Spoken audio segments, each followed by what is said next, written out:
नमस्कार। आज pharma sector के एक बहुत ही अहम और कह सकते हैं दिलचस्प हिस्से पर बात करेंगे। Contract development and manufacturing organisations, मतलब के सीडीएमओज।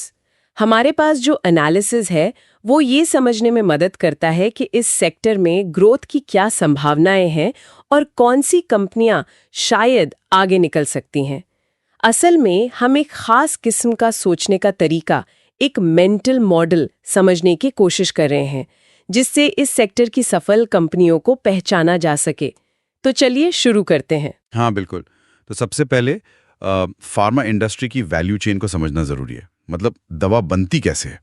ये शुरू होती है कि स्टार्टिंग मटेरियल केएसएम से, फिर इंटरमीडिएट बनते हैं, उसके बाद एक्टिव फार्मा इंग्रेडिएंट यानी एपीआई, और फिर आखिर में बनती है फॉर्मुलेशन, जैसे कि टैबलेट हो गई, कैप्सूल या फिर इंजेक्शन वगैरह। अच्छा, तो ये पूरी एक सप्लाई चेन है।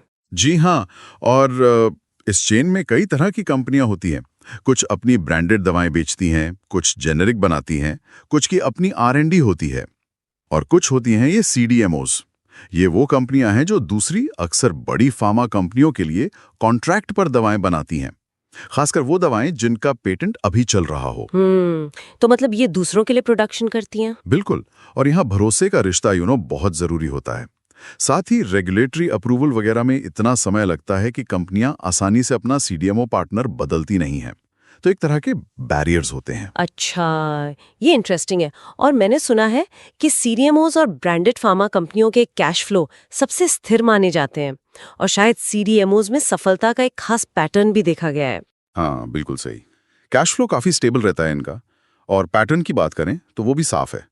अक्सर ये कंपनियां क्या करती हैं कि अपने पुराने जमे हुए बिजनेस से जो पैसा आता है, जैसे मान लीजिए एपीआई बनाने से, उस पैसे को वो धीरे धीरे सीडीएमओ बिजनेस को खड़ा करने में लगाती हैं। सीडीएमओ बिजनेस बनने में वक्त लगता है, ये थोड़ा लंबा खेल है।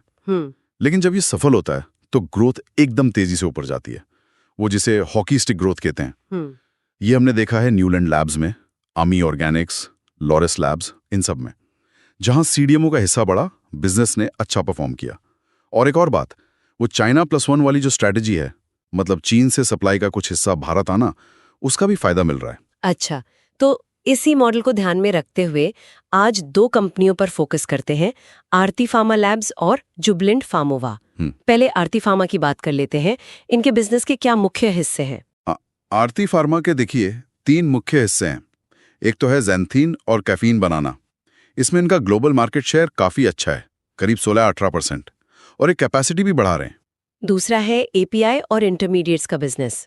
ये दोनों बिजनेस, मतलब ज़ैंथीन और एपीआई, इनके लिए कैश काउ जैसे हैं। इनसे लगातार पैसा आता है। अच्छा। और इसी पैसे को वो अपने तीसरे यानी सीडीएमओ बिजनेस में लगा रहे हैं। और उनका सीडीएमओ बिजनेस आप देखिए, फाइनेंशियल ईयर 22 में करीब 32 करोड़ का था, जो FY25 तक बढ़कर लगभग 258 करोड़ का हो गया। अरे वाह, मतलब लगभग 8 गुना ग्रोथ। जी हाँ, काफी तेज। और साथ ही जिन मॉलिक्यूल्स पर वो काम कर रहे हैं, उनकी पाइपलाइन भी 2 साल में 26 से बढ़कर 60 हो गई है।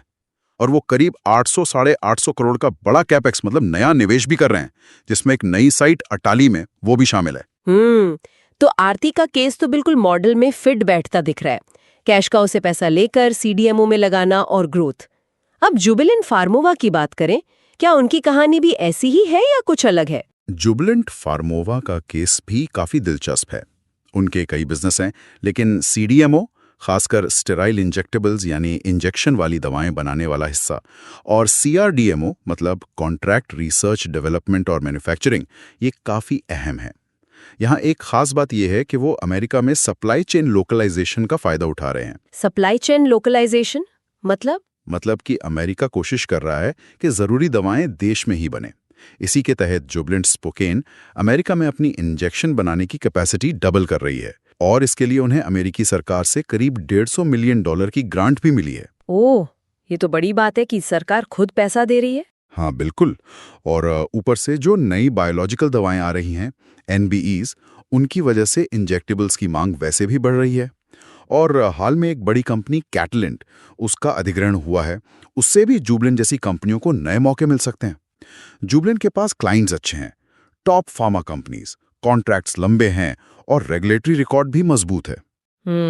उनका लक्ष्य है FY30 तक रेवेन्यू को लगभग 2 गुना करना, मतलब करीब 13,500 करोड़ तक ले जाना, साथ ही मार्जिन सुधारना और कर्ज खत्म करना। तो ग्रोथ की कहानी तो दोनों में काफी मजबूत लग रही है, आरती में भी और जुबलेंट में भी। लेकिन क्या कुछ जोखिम, कुछ स्पीड ब्रेकर भी हैं जिन पर ध्यान देना चाहिए? हाँ बिल्कुल, कुछ बातें ध्यान में रखनी चाहिए। पहली बात, जैसा मैंने कहा, ये बिजनेस थोड़ा लंपी हो सकता है।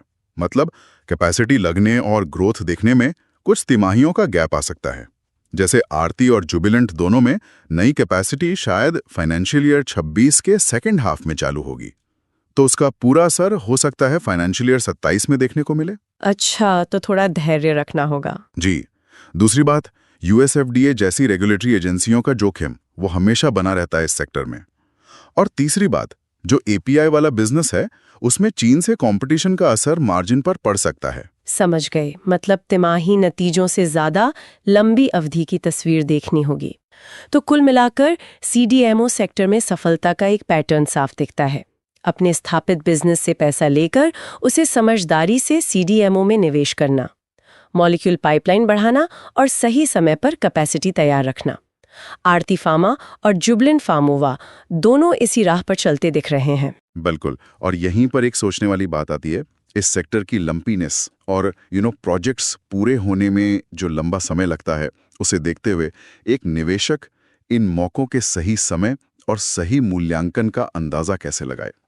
कब एंट्री लेनी है, किस कीमत पर लेनी है, ये शायद इस सेक्टर का सबसे बड़ा सवाल है जिस पर निवेशकों को गौर करना चाहिए।